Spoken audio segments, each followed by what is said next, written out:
Like a trusted turnout jacket you've had for years, Flex 7 outer shell fabric delivers a perfectly broken-in feel on the very first wear.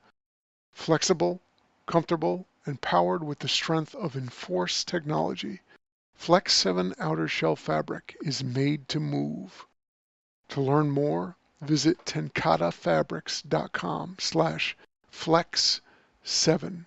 Flex 7, powered by Enforce technology, only from TenCate Protective Fabrics.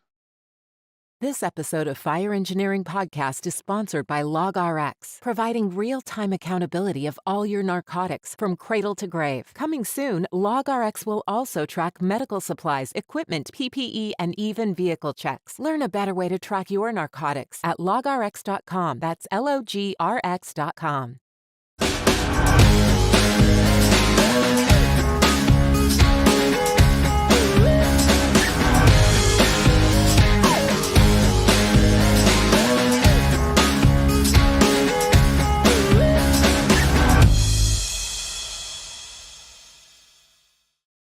Hey, wherever you guys are out there in fire engineering land, this is Mental Health Monthly. We have a special guest today that Chris picked up. I don't know how you did that, Chris, but looking forward to having a conversation with Jason out of Seattle. Chris? Yeah, thanks for being here, tuning into our show. Like Dan said, I'm Chris, down here in the Texas, Dallas-Fort Worth area. And I am glad to have my good close friend, Jason Lynch from Seattle Fire on the show. So not to go into a whole lot yet, but just a little bit about him. He spent 5 years in the Marine Corps, fellow veteran, Marine Corps veteran like myself. And then 22 years, Seattle Fire Department, firefighter, paramedic, still on the job. And 16 years with their pipes and drums, currently a pipe and drum member.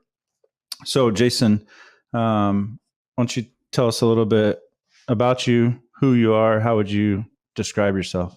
Well, thank you both for having me on here. This is, I listen to podcasts all the time, and I never thought I'd be on this end of a camera, but I really appreciate the opportunity. And the mental health aspect of the job is something that I hold near and dear.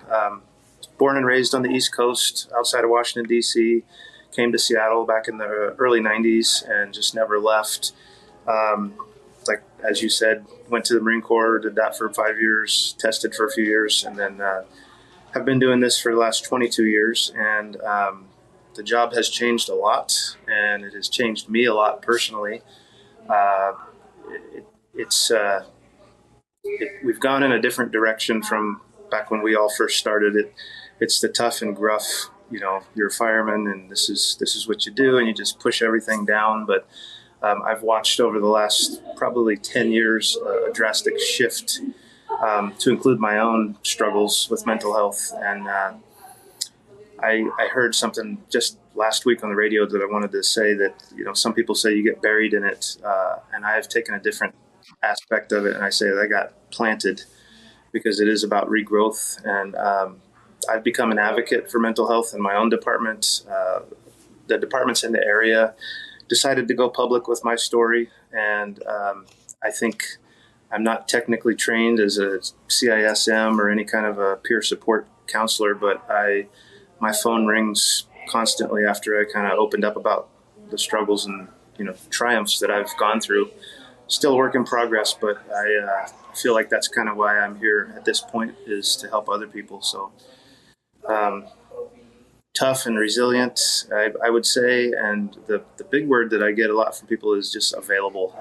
That's a descriptive word that I never thought I would throw on myself, but available, because I do answer that phone 24/7 and it rings a lot. So unfortunately it has to ring a lot, but that's why we're here talking about it.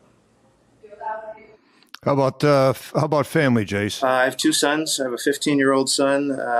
He's a tough, also resilient kid. His name is Riley. He's got type 1 diabetes. He's got celiac disease. He plays 4 sports. He will not let anything stop him, and that's super cool. And then my younger son, Cody, is 12, also plays 4 sports. I live about 15 minutes from them, and it's just me. I appreciate that. So you mentioned you listen to a lot of podcasts, and obviously we have you on a podcast here today. You know, it's Mental Health Monthly. That's the title. The goal really for our conversation, everybody that we have on there, is not from a deficit or broken anything like that. It's really kind of the words you used there, regrowth or post-traumatic growth. Thriving is the word that I like, because we're all here. We all got here some way, not the same way. Accessibility is huge, right? Is when you were saying that, I was thinking about all the times people would say to me in the firehouse, how are you doing? And I started to stop and go, do you want to know how I'm doing? And they're like, oh, no, I just was saying hi. Well, then just say hi. Don't ask me how I'm doing. Right? I've got a really good friend that I work with often. She's a firefighter, drives one of the fire engines in the north end of Seattle. And she'll come up to me and others, and she'll say, how you doing? And then you kind of give some kind of an answer. And then she looks at you deep and she's like, no, how are you doing? And that's something special when you actually get to the other end of that statement and can realize somebody's doing a check-in with you, because I think that's something that we've lacked for a long time in the fire service. And I'm sure that's why your phone is ringing. It is. And I was cautioned for doing it. I was cautioned that, like, hey man, you just went through all this stuff and you're still chugging along on the way up, but just be careful with it. But I truly believe at this point in my life that I have been put into that position for a reason, and I was put into that position to get through it.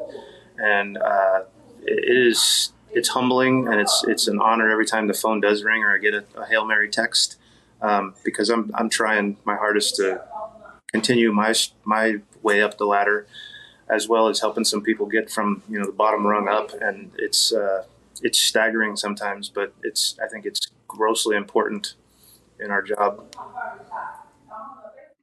Yeah, and I think that we're going to get into some of those ways on how you continue to push up that mountain, that ladder. But a couple of things, and we talked about it before, me and Dan, but one thing a few years ago I took away from him is, the how are you doing? A lot of firemen, a lot of times we like to say, hey, you good? Right? And why do we say you good or are you good? Because the natural person, especially firemen, right? A bunch of type A dudes, right? Are going to say, yeah, I'm good. But then when you ask somebody, how are you doing? Oof, you don't know what's going to come back on the other end of that. Right. And that can be a challenging place to be. And something else. I know you're going to ask a question, Chris, but two, I wasn't very good in history. I had to do a lot of homework because I failed a lot of tests, but now I appreciate how we got to where we're at. And if you think about the fire service and the personnel that are in there, a lot of great athletes, a lot of great coaches, a lot of veterans people, or veteran military, ex-military or current military. The comment by the coaches when you got your bell rung or when you got hurt was, are you good? Right. So it carried over into the fire service, just like the nautical lights that we have green and red in Chicago and maybe other departments across the country. The question is can we change that dialogue? Right. And you guys are both doing it. So go ahead with your question. No, and I think that that's a really good point because, when you were talking about, Jason, about your story and how other departments in the area used it and Seattle used it, and I watched your story. I saw it online and things like that. But one word that came to my mind was vulnerability, right? And being vulnerable in our own growth and in our own, whatever you want to call it, challenges, strength. You talked about a regrowth from planting, right? The vulnerability in that isn't always easy. No, it's So I went to the Center of Excellence. 2019 was kind of my bottom after a bunch of years of doing this, and I watched people come in and out of that place for 40 days, and the ones who were vulnerable and willing to accept baseline vulnerability, like from the bottom, got the most out of it. And it is hard. It's hard work. It's scary. It is a gross challenge to be vulnerable and transparent with it. And I think in general, the fire service, from my experience over my time here, we're kind of born and raised up into this to not be vulnerable, because we're the ones that are fixing it, and we're the ones that have to stay in charge and in command of our everything, emotions, and just in general. So I'm watching a cultural shift, and I think that's just amazing, because we've all had friends die from suicide on the job. We've had, cancer deaths, fire deaths, you name it. But I'm watching a shift of people being willing to talk and just having those conversations, even if they're behind closed doors, they're willing to start doing it. And then in group settings, the vulnerability piece of our incident stress debriefs that we go on, we get put in a room, we sit in a circle, everybody crosses their arms and nobody wants to talk. I'm starting to see guys open up and talk about it. And I think it's guys like yourselves and me that are willing to have these conversations openly and in public is where the shift starts. And that's where the culture shift starts. And I think ultimately that's going to save lives. And I think one thing that is important to point out, at least in my experiences, is it only takes one person, right? You're sitting in that debriefing, or you're sitting in that diffusing, or you're sitting at the firehouse kitchen table. And like you said, everyone's sitting back, arms crossed. And then one person speaks up. And then what typically happens? Once that one guy goes, it's almost like you just let everyone else know it's okay to talk or be vulnerable. And then you just organically, you just watch the crew, the room, whatever the situation is. But there's so much power in somebody taking the leap of faith or the step to be vulnerable enough to do that. And it was a scary moment for me when I got back. People didn't know where I was at. And when I got back, I had talked to enough guys while I was there. And I started to realize that my story is no different than hundreds of others. When you're in it and you're entrenched in it, you feel like you're the only one. And then so when I got back, I quickly realized that there's a lot more guys and girls just like me on this job that are struggling. And I wanted to be a part of change and trying to get this cultural shift rolling. And, a lot of it, we get roadblocks from our individual departments, or some of our departments are not willing to put the money up to pay for, having psychologists on staff or counselors. And I think that's definitely in the last several years taken a leap forward, which I'm pretty proud of. So. Yeah, Jace, I appreciate you being vulnerable and sharing that you went to the COE. For the audience, are you willing to offer a snippet of 100%? Yeah, and really the goal is this to again, like from a roller coaster ride, is okay. Doesn't mean that is the whole narrative. Yeah, absolutely. Center of Excellence is in Upper Marlboro, Maryland. It is a place that firefighters and medics that belong to the IAFF can go to while they're on the job, even when they're retired. I was there with several firefighters, chiefs, and medics that had been retired for up to 10 years. You go, it's set up in a fashion where there's psychologists, psychiatrists. It's set up in little firehouses, and you live in bunk rooms, and there's day rooms. There's a cafeteria, there's a gym, and it's pretty intensive inpatient therapy and treatment. Some people are there for substance abuse dependencies. Some people are there strictly on the mental health side of things, like I was, and it's saving lives for sure. The unfortunate part is there's over, I want to say 350,000 IAFF members, and there's 64 bed spaces. And that's tragic. They're building one in San Diego, so it'll be the East Coast, West Coast. But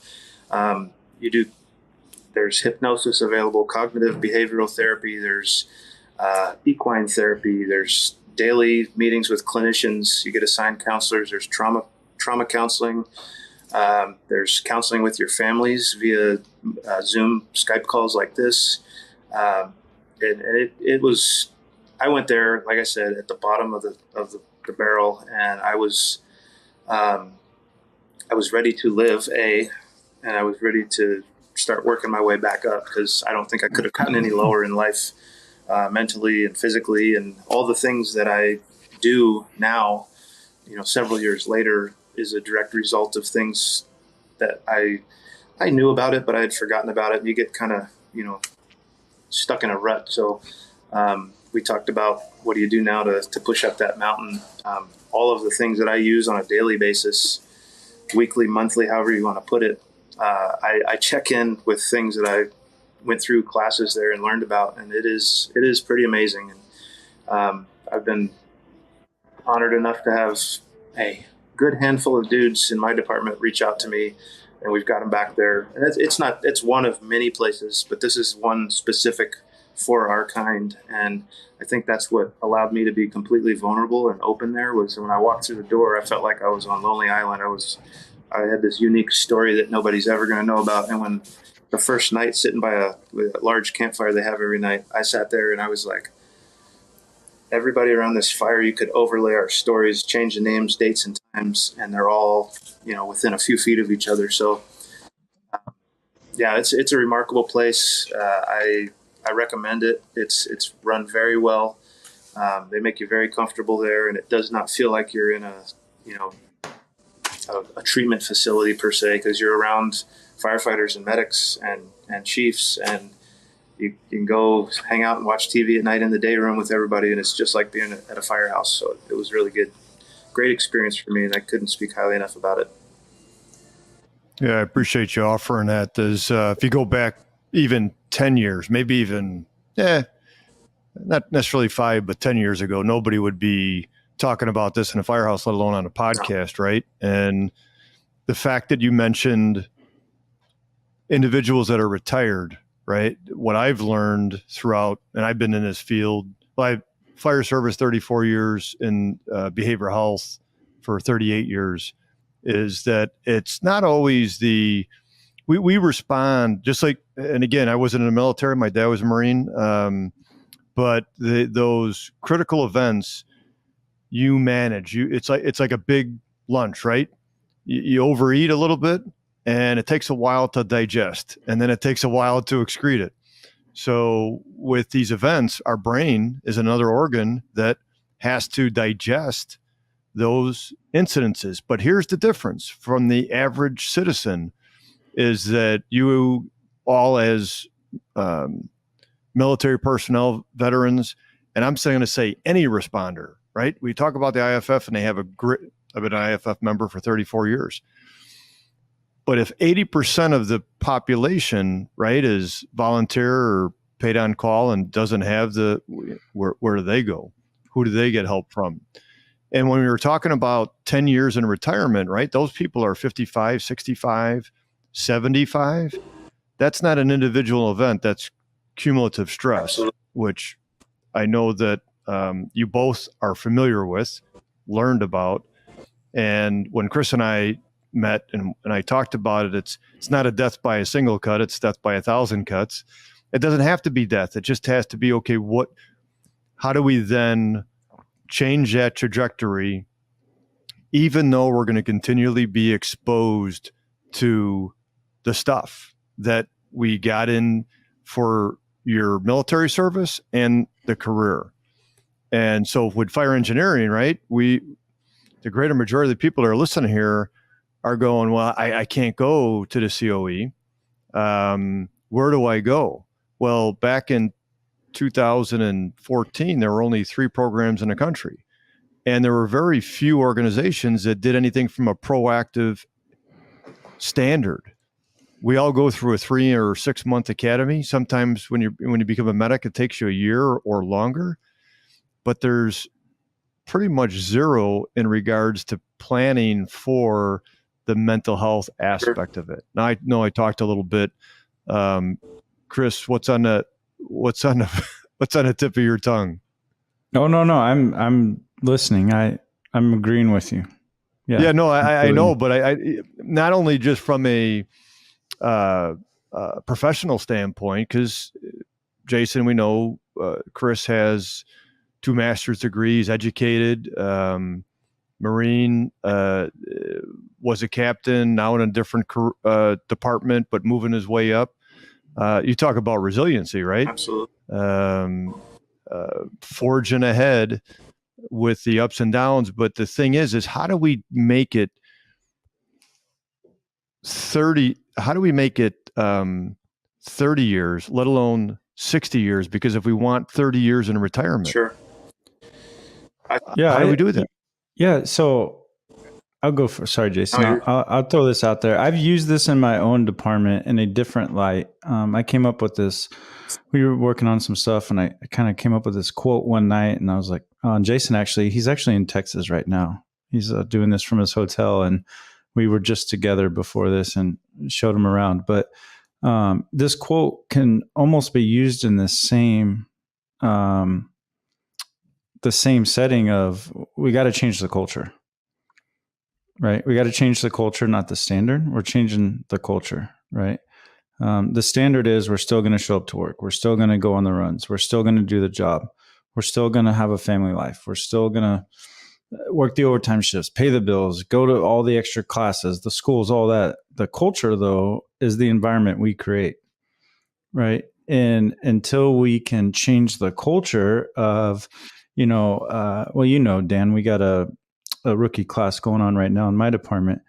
And we've been having a lot of talks with them and we've been bringing in some of the older guys, right? The retired guys, just for about different things, right? Senior man talks, leadership talks, things like that. And so many times it's come up where, definitely back when you started, right? Dan, we've talked about it. And even earlier on in my career and Jason's as well, is like, you didn't talk about it. Right. You came back to the firehouse and you're like, oof, tough guy. Can't say anything. Right. That culture, but that's not the case anymore. So we have to start by changing the culture. For me, the bigger question is who is responsible for changing that culture? To me, that's a deep question. That's a valid. And there's different levels of responsibility across an organization. Sure. I feel like the fire chief's got a responsibility.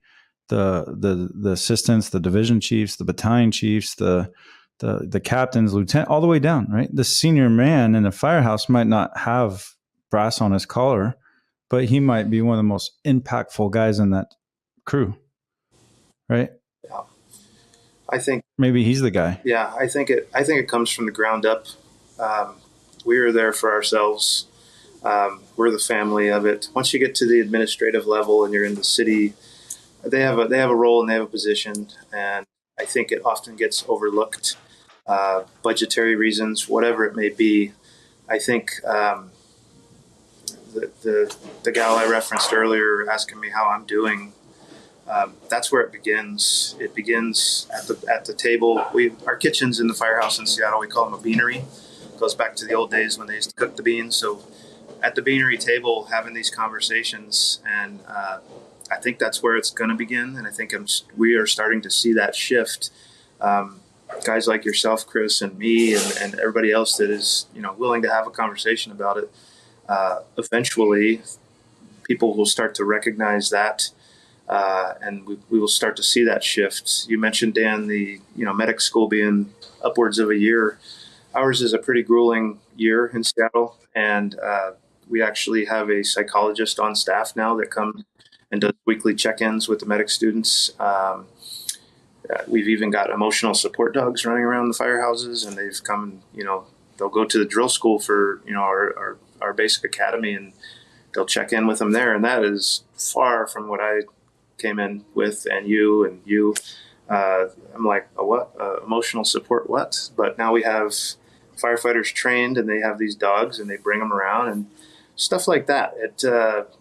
Even the senior guy that maybe isn't super into showing his feelings eventually will come around, because I've seen some guys that have been pretty gruff with it, and they don't want to be a part of the shift, the change, however you'd like to put it. But after they start to see buy-in and they see guys, yeah, that call did mess with my head a little bit, and I want to talk about it. Like, next thing you know, they're maybe at the next one, and they're kind of coughing up some tidbits. And I think that's where I think it starts from the ground up, and then hopefully the freight train doesn't stop, because as Dan put it, even in retirement, you want 30 good years. Our brains were not processing the things at a rate that it's being thrust upon us.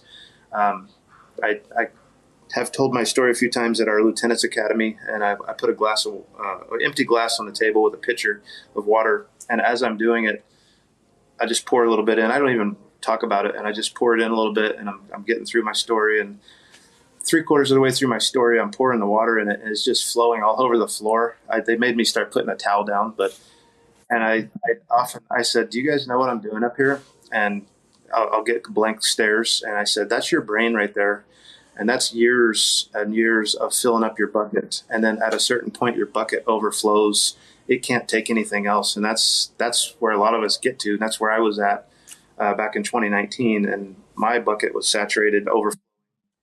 So until we realize we have to process these things as we move, having these talks, having these, Chris, you talked today about seeing a counselor on Wednesdays. I too have a counselor, and I think that is almost should be mandatory for us in this job, because our brains were not supposed to see the things we saw, and all the 34 years of what you saw, Dan, in Chicago. That's some heavy duty stuff. And it's, the guy working at Costco or McDonald's doesn't have to see all that stuff. He has to worry about not getting his grease fire or whatever, but that's about it. Not to downplay it. Well, I don't know. I don't know if I'd want to work in Target or Walmart these days. Yeah. There's a lot of arguments that go on in there. There is. Yeah. So out of curiosity, and again, I've been 4 years removed from the firehouse. I have a fair amount of friends that are still in there, but I talk to more retirees, which is cool, because 20 years ago, they were all dead after 4 years, honestly. Now we're living longer, and we're trying to manage ourselves better and take care of ourselves. But what are you, with the calls that you're receiving, and the same thing with you, Chris, what are you hearing, and what are you hearing from people, and what are you seeing? I think that the last 5 years, I'll say since COVID, we'll just set a marker at COVID. When COVID started, that took a huge mental toll on a lot of people, our clientele that we serve and us. And then now, I think almost everywhere, the fentanyl crisis, the homelessness crisis, that is stuff that's pretty heavy duty, and it's affecting guys and girls on the job because the frequency of when we see it now is so often that it almost feels like, and I get this a lot, I feel like we're at the bottom of a mountain, and we're running up, and we're still at the bottom. And I think it's taxing, and I think people are just trying to find a way to deal with it. And if you don't have outlets, and you don't really kind of recognize that you're getting, covered up by a lot of this stuff, then that's when you go down the bad path. But I don't think people want to sink into a bottle. That was kind of a common thing. I'll give the old back in the day, like you didn't talk about it, so you just went home and drank. And I think people are a little bit more wise to that. It still definitely happens, and that's just seems like a part of the fire service. So when they call you, what do they say? I recently have received some calls that I can't go on any further. Okay. I need help. I'm struggling. My marriage is falling apart. My kids don't want to be around me. I don't think I want to live. I'm getting some pretty heavy duty stuff. And luckily since I've come back, I've got a pretty big support network tree that I'm calling people left and right, like, hey, I need help. Like, I don't know how to deal with this. But the biggest thing I give these people that call me and reach out is their trust and their confidence. And I want them to know that we're going to march through this together. So, it's sometimes it's just, I just need to talk about something. And sometimes it's, I need to go like right now, or else this ain't going to keep on happening. Did you get promoted, Chase, in Seattle? No, I was we're all firefighter medics in the medic battalion. Okay. You're firefighter EMT until you decide to go to medic school. So I never did the promotional track. I'm considering it. I also have a belief in the senior man system. I think that it's important to have some guys that don't go down that route, that still are the informal leaders. So I've kind of stuck to that one.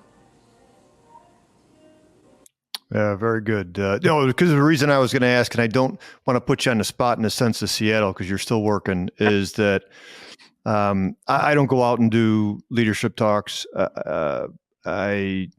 Not that anybody would ask me or that I have a desire to do that. Many of my conversations, like you're experiencing, and I think Chris as well, have been behind closed doors that we don't necessarily talk about. When I do talk about stuff, anonymity is huge. Just from offer, hey, you're not alone, because these situations do happen, and this is what I did or what you should do, even if I did something wrong in the past. Because a friend of mine, Frank Lito from New York, ran the FDNY Counseling Center for the better part of 20 years. We have a lot of similar experiences, only because we come from two large departments with a lot of people that have a lot of experiences, and we have not always done the things right. A lot of people will ask us, when I talk to guys like Chris and a buddy of ours, Casey Ellsworth out of Dallas, hear how they manage situations. And I'm sure that's why I asked you the question is, what do you hear? And the next question would be is, well, what do you do when somebody calls? Because a lot of people want to know the answer, like, how do you fix it? I'm like, I don't fix anything. It's not a screw to be tightened. It's not a door to be closed. It's, as you just said, to me, a conversation, a build of trust. Yeah. There's something that you possess and you're exhibiting. And whenever I do a class and a training class for the IFF or whomever, when we get in front of people that are willing to be peer supporters, that have been peer supporters informally and now become formal, right? But the title, and again, this is even goes to leaders, right? You don't have to have a bugle to be a leader. Barn boss, In our department, when I came on, you listen to those people way before you did anybody with a white shirt. Not that you didn't listen to them, but again, from the military, right? Coming out of school, and I didn't. You become a second lieutenant or whatever, and you get somebody else that's had 16 years. Anyhow, I go down a path here. You all know what I'm talking about. Is then what do you do, right? Is our nature is to fix stuff. Yeah. But nobody fixed it for you except you. 100%. From kind of what I'm hearing from what you're saying. Sure. You had the desire to change, much like I did when my wife gave me an ultimatum. And our thing is when somebody says, hey, we can't do it, or you shouldn't do it, that makes us want to do it even more. Sure. Crazy minds that we have. How do you respond? Other people are out there that are trying to support others. Sure. How do you respond? I think the biggest thing, and on a personal note, I had to come up with the understanding that I'm not going to fix them. I don't have the capacity to do it, and until they're willing to fix themselves and accept it and have that vulnerability that I can talk till I'm blue in the face, I can hold their hand and walk 1,000 miles with them, but it's not going to happen unless it's coming from them. And that's hard sometimes because we are fixers, like you just said, and I want to be there so strong for these people and get them to where I am at, because I feel so much better that I had to really just eat that one and learn how to deal with that one. But I think the biggest thing right off the bat is just giving them a little bit of safety, being there for them, and I try to hook up with them. Maybe it's like you said, a closed door conversation, go grab coffee or grab lunch or something like that. In my current position where I'm at now, I will pick up and drive to them. I will do whatever it takes to start that process of them feeling like there's a light. It might look like a freight train right now at the end of a tunnel, but just soon it'll be the sun, and that's what we all want to get to. So I offer up things that I know worked for me. I offer up simple things of let's talk about this. That's like a huge weight that I've learned that lifts it right off of me is just even having that conversation. That's like square one. I offer up different phone numbers that, there's organizations that I utilized. We have Code 4 Northwest, Safe Call Now, things like the Center of Excellence, other facilities that I know people have gone to. There are certain key people in my life that have been influential in the mental health side of things. Michael Washington is one of those guys. He'll be proud that I referenced him, but he was a career Marine and just retired from Seattle Fire Department, went and got his psychology degree, and now does this peer mentoring and psychology work with different fire departments in the area. So I oftentimes will shoot his phone number to him and just try to get them to the next hour, the next minute. A lot of people is like, I'm just trying to get through the day, and I simplify it for them, because this is how it was presented to me, is just get to the next hour. And if the next hour is too far away, get to the next 10 minutes. And if that is too far away, just get to the next minute. And I think we try to bite off more than we can chew sometimes with this mental health game. And it's not quick and it's not easy. So I just, that's something that I try to relate to them as well, but just starting the process. And I think that's, the brick wall wasn't just thrown up with 1,000 bricks. It started with one. And I think you got to keep that into perspective. And when you're buried and you don't realize it's actually a rebirth and a planting, I think you feel like, I don't think I can get to the top of that wall because I am so stuck under it. So that's like the biggest message that I try to relay to people. Yeah, I appreciate that. And it's not always the first thing that we think of, right? Sure. Because of what we're taught growing up, playing sports, being in the military, trying to prove yourself in the fire service. Sure. So I know Chris has got a couple of questions for you, but from when we do these mental health monthlies, we certainly want to be got to create a little levity, right? Sure. So I take it that you're probably a funny guy too. So tell us 22 years in Seattle, what's one incident that you would like to do a do-over? Yes. So in the that's a good. He already knows. Yeah, it sits right there. So I'm a recovering practical joker. I had one that backfired tremendously on me. Back in 2005, a buddy of mine was working at the neighboring station on Thanksgiving, and we came in together. So we had a few years on the job, and he was at the rescue station that you were at, Chris. Back then they still had an aid car, and they were having a tournament on the Xbox that day, and he told me how, man, these guys are so cool, and they've been in for a long time. We're just playing Halo all day. So I had decided that I was going to, we have old Motorola pagers that we still use to this day. And you used to be able to send messages to different pagers. And I sent a message to their pager, and I mocked up what we call a full response, so a fire call. And apparently I did it too good, and it looked too real, because they actually got up and ran to the rig, got bunked up, and took off. The problem with this, we had just got a new CAD system, so I was watching online to see if they started moving, and I was going to call him and tell him don't. Well, it showed them available in quarters the whole time, and they never started moving, so I thought I was good.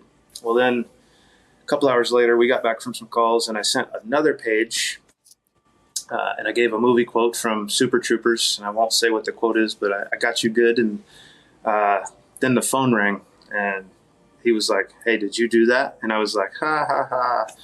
And then another guy got on the phone, and he had some choice words, and then he gave the phone to the lieutenant. So the problem is the lieutenant, this larger-than-life guy, he retired as a battalion chief, and he saw them leave, and he's like, "Where are you guys going?" There's a full response in West Seattle. We're going. And they, in turn, all bunked up, and the 4 guys on the truck got ready to roll. He gets on the radio and calls our dispatchers and said, "Ladder 7, we can take that run in West Seattle." And they're like, "Ladder 7, call this office."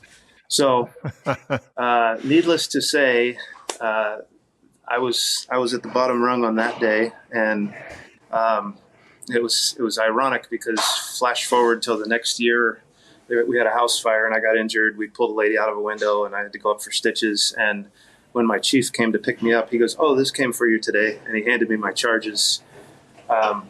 So now when you send a page in our department, it has to get approved by the dispatcher. So it goes through like a 2-minute slowdown. So they call it the Lynch rule. And No, I love that, man. You got your name in lights. I never wrote a SOP. Yeah, I saved a lot of people a lot of headache because there was no check and balance in place. So you're welcome. Yeah, no award for that, No, right? I did not get the award for that one. Slap on a wrist and a couple of, and honestly, the demerits. What got me just the day off without pay was in my letter to the chief. I didn't hold back, and I wrote exactly what I did, and I took ownership of it, and I wrote the exact words that I put on the pager, which had 4 letters, and the chiefs actually got a chuckle out of my letter about how candid I was about what I did, and it actually worked out in the long run because I don't think I lost any respect from them. Very good. I think there has to be a bit of acknowledgement, right, in the creativity of what we do. But like I tell a lot of people, 365 days in a year, and in our department we work 86 because 1 on, 2 off, and then we have daily days, so we only work 86. That means we have about 280 days to screw up. Yeah, a lot. Yeah. What do you got, Chris? What do you got for your guy? I know you've been talking for the last couple of days because he surprised you out in Texas, but yeah, he did. Quite the little surprise last night. Yeah, I think a couple, it's interesting, Jason, because you'd said that we can't be the fixers. Yeah. And that was one thing that I wrote down before you said that was fixing, right? And I think from a peer support standpoint, or just the guy in the firehouse, whatever that official, unofficial capacity, because we talk about it, there's as much unofficial peer support going on as there's official peer support. Is one thing that's important to know is that we can't fix them. We can't make their problem our problem. So for me, it's, okay, how can I support and stabilize this person and get them to the right resources if that's what they need to be, or support them through this time period, things like that, right? Yeah. And then, you talked about, get through the hour, 10 minutes, 1 minute theory. I like to say, maybe you're having a bad day. But you're having a bad day, you're not having a bad life. Because tomorrow's a new day. Sure. Right? Yeah. And you don't know what tomorrow's going to bring. Yeah. It could be a good day. Could be a better day. Right? And so I think that sometimes we battle through the psychological warfare. Mm-hmm. Right? But you have to see the other side of it. Right? So it's kind of 2-part there. But I don't know. I don't want to jump ahead. So I'll mention this and then we'll see if Dan wants to add on to that. But obviously you're doing great things now. And so I want to make sure we cover what does your now look like? Yeah. I mean, obviously you're a big golfer. Yeah. I try in the gym. You're a phenomenal cook, whether you're at the firehouse or not. It's Dan. We get pictures all the time, and it's like, yeah, this guy should be a chef, right? There's a lot of them in the firehouse. What's your handicap, Chase? It just bumped up to 9.9, so I was down to Oh man, single digit. It's hard when you're down there. Yeah. All right. I'm gonna have to wait a year before I come after you. I think I'll start backwards and I'll go from cooking. That is a huge outlet for me. And even though at a busy double house with 14 guys working, some people take that on as a great stressor. I love to cook, and I love to, be there for the fellows and ladies at the firehouse, and just, I think I do it at home. I do it there.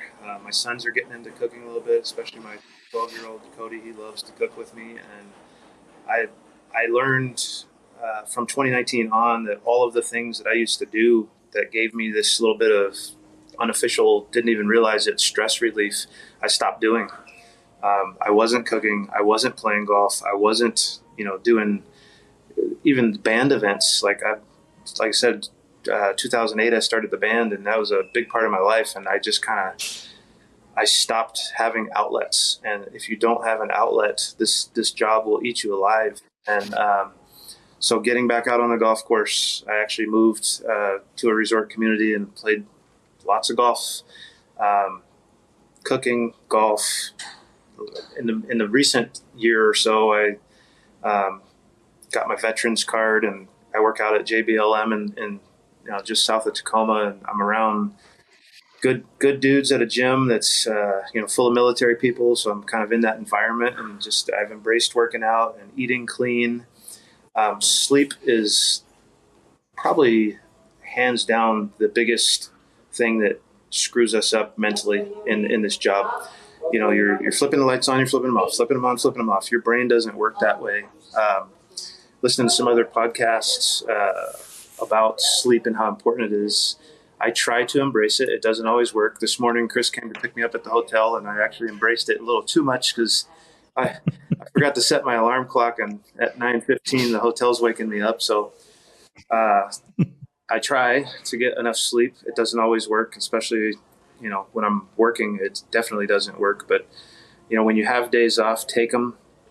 I'm kind of like a hypocrite right now because I do work a lot, and that's why I bought tickets on Monday to fly to Dallas yesterday and surprise Chris, because I don't do that enough. So travel is an outlet, and I think doing stuff like this is necessary. And when you start to work too much and you don't take your days off and you don't go do fun things for you, personal care and stuff like that, if you don't have that, then you will get eaten alive, and it just stacks on top of each other, and then you're further and further under the blanket of that cumulative effect that you referenced, Dan. It's tragic.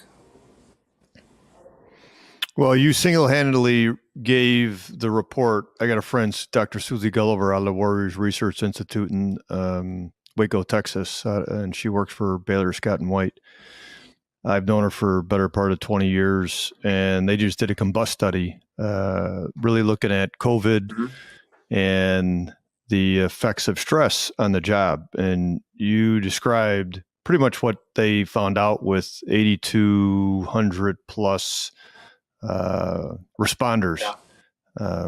And they basically said the burnout as a result of COVID was immense. That compounded with staffing and mandatory overtime led to and predicted burnout, sleep issues, and that then also predicted mental health issues. The bottom line, and we're learning more about this, is that,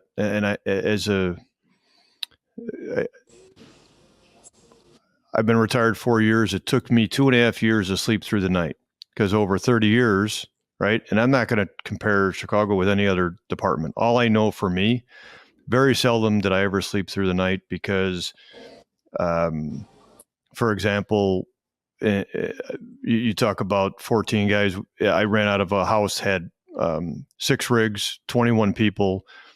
It was busy all day.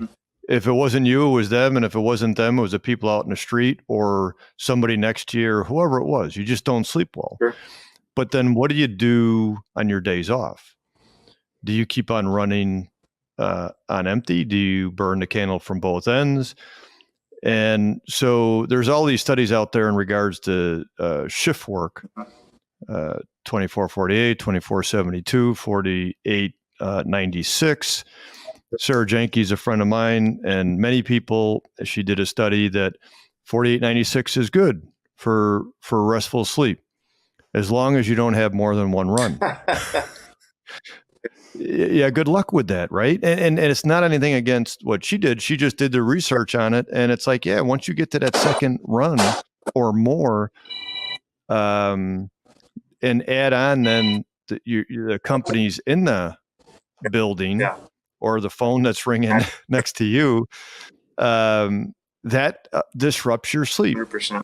In 1952, the first DSM came out. There was one diagnosable sleep disorder. Now there's more than 30 in the 5th revision. How many do we have because of our sleep interruption? I said it took 2.5 years for me to sleep through the night. But what I learned 7 days into retirement is I wasn't dreaming. I had a dream the first couple of days that I slept more than about 4 hours. And I'm like, what the hell was that? And it made me think back and you don't always remember all your dreams, but it was probably the better part of the last third of my career that I didn't dream at all, because I never got to that point. And we all know that is where you recover. Your parasympathetic rest and digest, and then your REM sleep where you repair. And let's be honest, and from the military, not that you've ever done it, sleep deprivation, right? Or running all night where you can't think straight. And we had people in our department that were working 72s and 96s. I mean, overtime is great, but at what cost? Right. So I kind of went around, but sleep is so huge. And the point is that you're making a point of it where you, me, and many of us didn't make it a point to do it on our 2 days or 3 days or whatever days off we had. Is that fair? 100%. I have to force myself still when I do get days off. If it's sunny out, I'm probably going to go to a golf course and get a round in first. There's been a lot of days where I don't even do that, and I come home and I'm just like, I just need today to sleep, and I will sleep for all day. And it seems like a waste of a day, but I realize that your brain needs it, your body needs it, and it's just, you can't live without it. And I think we're just so accustomed to it at this point. If you work in a busy department or you're on a busy company, you are not going to get good sleep.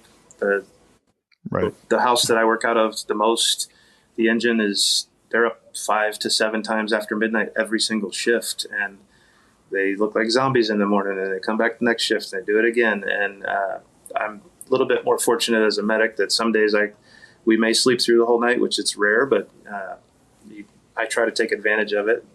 But yeah, sleep, your nutrition is another thing that has shifted in the fire department. I think it used to be you'd get 2 loaves of bread for every meal, and there's always potatoes. And now guys are, trying to cook a little bit more healthy. So I think that also is an aspect that is shifting culturally. Is you don't always have a box of donuts when you come teach a class. Now there may be a bunch of bananas. I kind of split it up when I teach. I'll do like a box of donuts and a couple of bunches of bananas and oranges.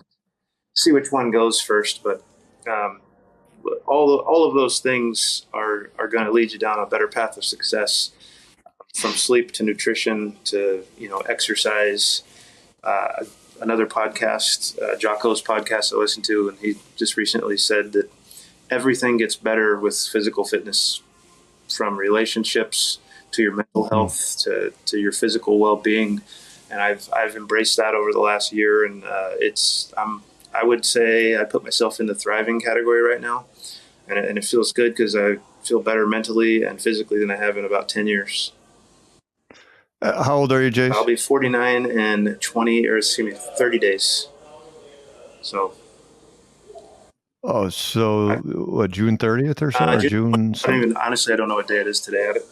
All right, I'll be 60 in July 18th. I expect a present co-host.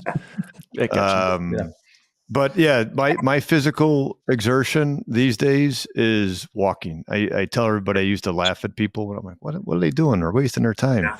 You do research on 30 minutes of walking. Absolutely. It's like taking, and I don't take antidepressants, but it's like taking an antidepressant a day. Sure.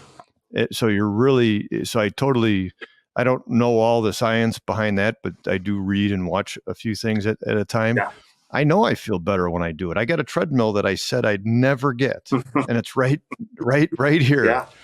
And through COVID, that saved me because I had a chaplain that I worked with, and we walked 20 minutes in the morning, 20 minutes in the afternoon, and I looked forward to that. If you don't have stuff to look forward to, Absolutely. and I got injuries like everybody else, but nothing that's going to keep me from doing stuff. I got jet skis that I could go ride and I have fun. And it's still at 60, I could do the stand-up one.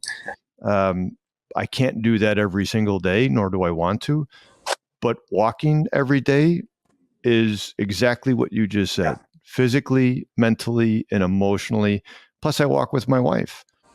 I didn't do that before. We didn't go out for a run together. And when you go out running, you're not talking because I'm gasping for air. But when we're walking, she even lets me smoke a cigar once in a while. So good. I think one more thing that I want to touch on before Chris is gearing up for the next subject here, but in with my regimen of all the things that I do, I think the thing that I also didn't do prior to 2019 was have the network of friends that I trust. Chris Watson from Carrollton Fire, a guy who has become a best friend to me, lives in Germantown, right outside of Memphis. He's a fireman there for a long time, and we talk just about as much as I talk with Chris. Another guy in Ithaca, New York, and these are both guys I met at the center, and we check in with each other.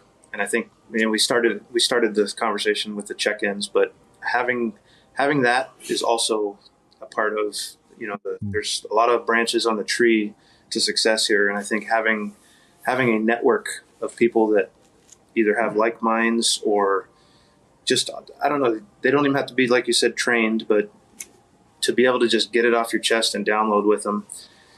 It might be about stuff from the job. It might be just about life and your family and your kids. But if you don't have that, you also can get, overrun by this problem. Why do you think you didn't have that before? I shut down. I think I had it at one point, and then I think I just got overrun. I got overwhelmed. I started to just sink further into depression and anxiety, and I just I shut down. Like everything for me started to shut down. Like I figured it. Speaking of sleep, I would try to sleep 14 hours during the day, so I wouldn't mess up with my family, my kids. Work was the only sweet spot I had, and as soon as I left work, I'd find myself sobbing going down the road for no good reason, and I didn't want to burden anybody. There was a factor of shame, which I hear a lot from when guys reach out to me. They're ashamed to ask for help. They're ashamed of, not being able to be strong for their kids or their families. And I was right there with them. I was completely ashamed of myself. I was ashamed to know that my two children didn't want to be around me. And never physically, or I've never barely spanked them when they were little, but just being short and kind of going off the rails when you spill milk on the table. Like I'm like, it was one of the drills I learned at the center was like, when you get back, just go ahead and knock over the milk in front of your kids and just watch it, see where it goes. And then don't flip out over it and see what happens. And everybody took a gasp like, oh, then I'm like, hey, that's kind of cool how it does that. So I just went on a little side tangent there, but yeah, we've all been there. Yeah. All been on that spilt milk. It's not cry over spilt milk. It's don't rage. Exactly. Yeah, it's not something I ever wanted to do, and not the networking. It was just a total shutdown. My brain took over. Anxiety is I keep it there. It's always going to be there. I think it lives on this shoulder, and it's always chirping, but you know how to combat it on this side and put it right back in its box. So I'm going to make a plug with that and I know Chris is going to have another question, and we'll kind of wrap up, is that been in the field of behavioral health for 38 years, worked for 2 institutions, now a third, 16,000 treatment centers out there that focus on substance use, only 900 that I'm aware of that specialize in primary mental health. COE is one of them. A lot of them are community-based. A lot of them are locked.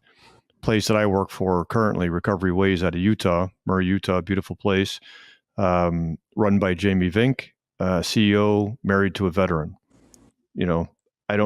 Marine veteran too.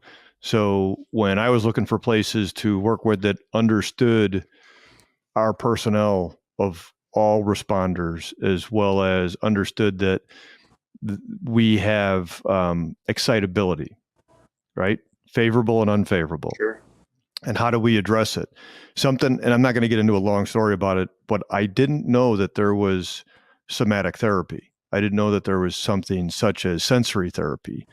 And Recovery Ways has it, and they have it at their Copper Hills site, and it's for any responder, any person too. And let's keep in mind too, and we didn't even get into this point about the effect on our spouses and our children, right? That'll get to the heartstrings of ourselves and everybody else. Is what if and when do they need assistance, and where do they go for that? And not everybody has to go to a residential treatment center, but the place, Recovery Ways, they look at your sensory response and then how you can manage that, because we are wired to respond to stressors. But when they get overstimulated, stimulated. Thank you. Double master. I was searching for what do we do? So anyhow. I know. I think that's great. I caused PTSD in my family. At the time I had a fiance and my 2 kids, and then her kid. You said it perfectly. It's often overlooked, and we come back. It's this noble thing. You went and got fixed, and you got help, and you came back, and then they're sitting there like, well, what the hell do? I didn't get fixed. I didn't get helped. So I think that's a gross miss also, and hopefully that can be addressed, and they can start to get some help in therapy, because we do damage more than just on our own selves. Right. Yeah, I know that we're coming to a close here and we got to wrap it up, but there was a couple things that I wrote down throughout our conversation today, Jason, and 2 words that I wrote down were conversations and connections, right? You said we got to start having conversations in the firehouse, and that starts with what's the theme of both of those, conversations and connections? It's relationships. Right. And so we got to start having conversations in the firehouse. So we got to have the relationships, right? The crew, we've all said it, will make or break us, and it'll make or break everything. Right. And then the connections in our personal life. Right. And so, me, you, especially Watson, I don't know. I was thinking about it. I don't know that there's been 48 hours we've gone without a text, a phone call, a picture, something. It might be 2 a.m. in Seattle, and it might be 4 a.m. in Texas, and somebody's responding. It's crazy, right? And so I think that is important. And for people that are listening, maybe your organization doesn't have a full-blown peer support team yet, or you don't have a psychologist on staff and stuff, and that's okay. And there's certainly ways to get there, but don't feel like, oh man, I don't have that team. I don't have that counselor. I don't have that EAP program. How am I supposed to do it like these guys? It's relationships. It's conversations in the firehouse. It's personal connections. It's your inner circle. And that's the foundation, right? We always say everything starts with a foundation. Just start there if you can't start anywhere else.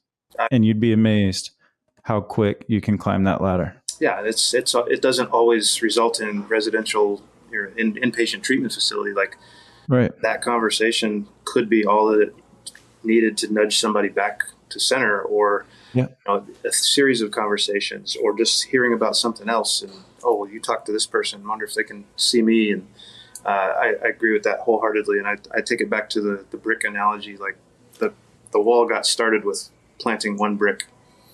You put seeds in the ground that you're theoretically burying, but they're growing and they're going to thrive. And you you water it and cultivate it with all the things we talked about today, and then something beautiful comes of it. And that's where I'm at right now, and that's where I know that many others that are going through this stuff, even this podcast is one of those things that is going to help at least one person.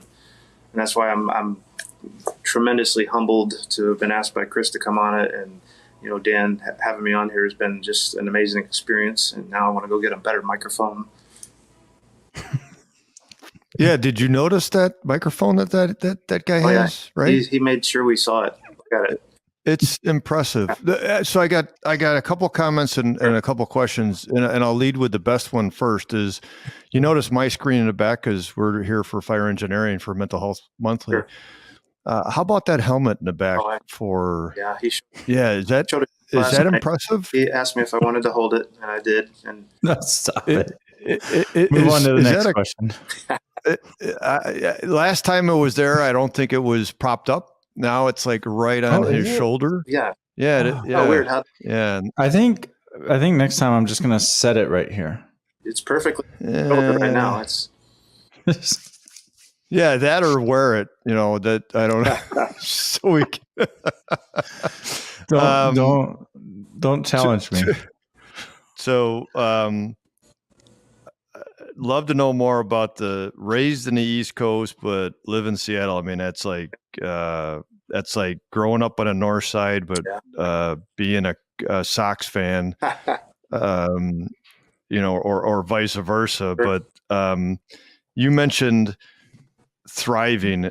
Love that, because that actually is the title of my presentation the last 3 years at FDIC, is thriving in the fire service. And great. 15 years ago, I did a presentation in Boston for a friend of mine, Willie Ostaguy, for the Boston Union.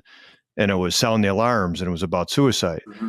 And I'm like, what we don't know is how many people we have saved, and people like you that are willing to come forward to share that, yeah, you could thrive, you can hit a bump, and you could thrive again, is so possible. Really? With that, and I think, you know, I'm leading you to this question is, why are you so willing to answer the phone for the, that's a great question. I don't have a great answer. I'm not super religious. I have my own beliefs in spirituality and stuff like that. But I honestly think, and I say this oftentimes at the firehouse to people, I'm like, God puts heavy things on shoulders that can hold them. And I think the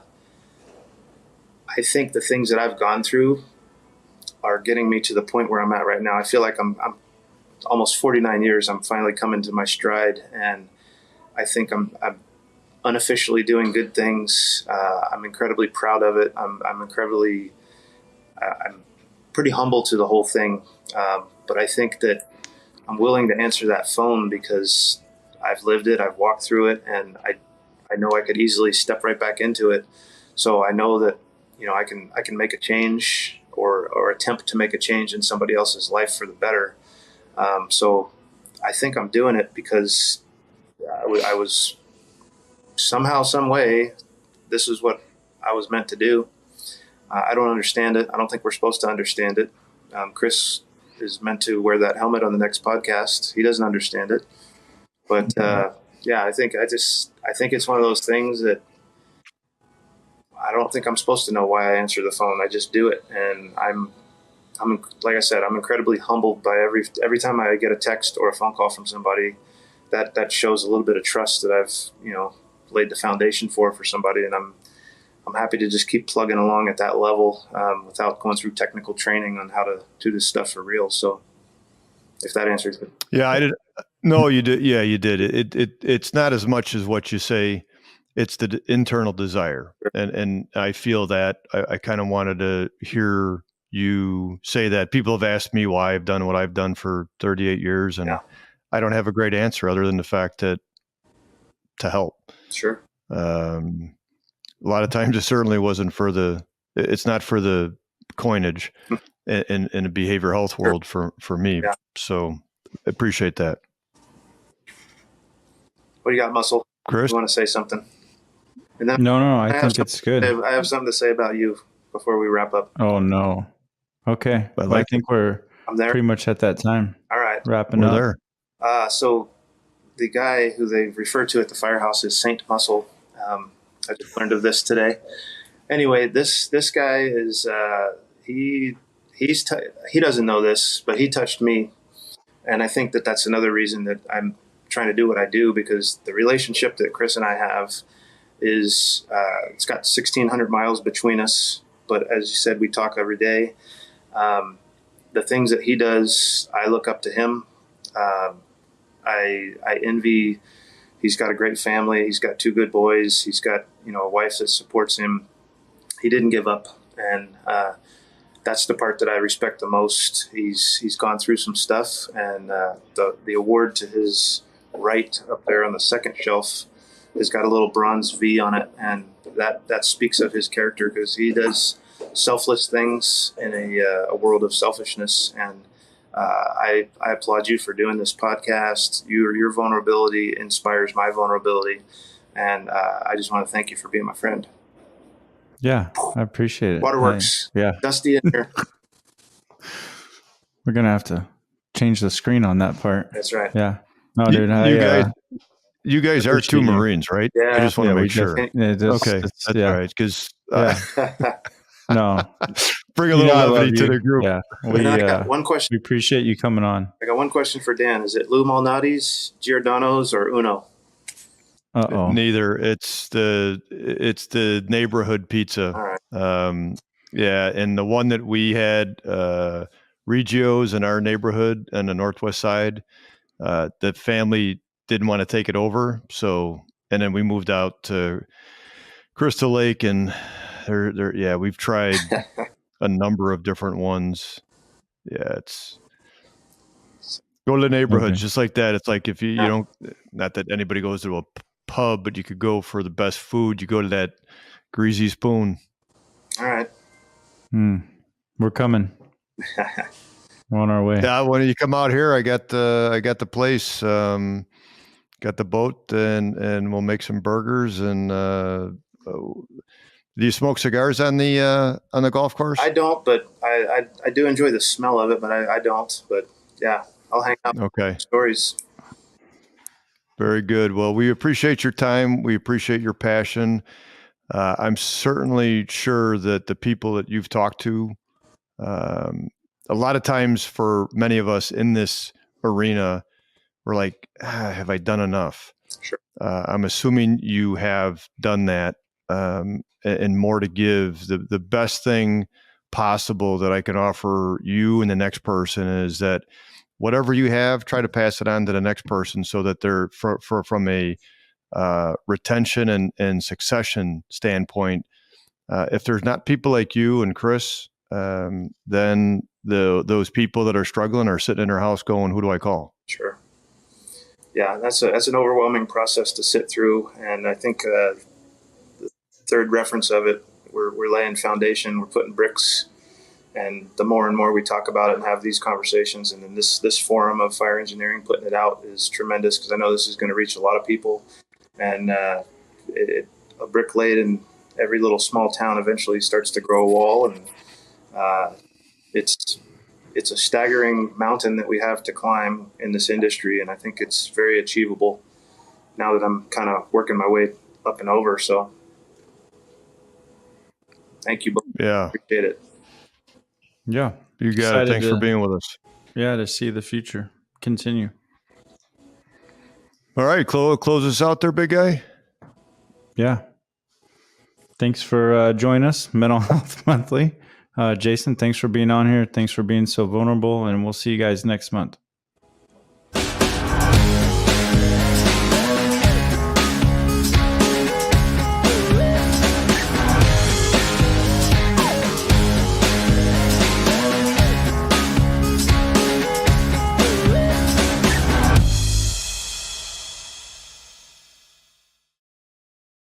Like a trusted turnout jacket you've had for years, Flex 7 outer shell fabric delivers a perfectly broken-in feel on the very first wear.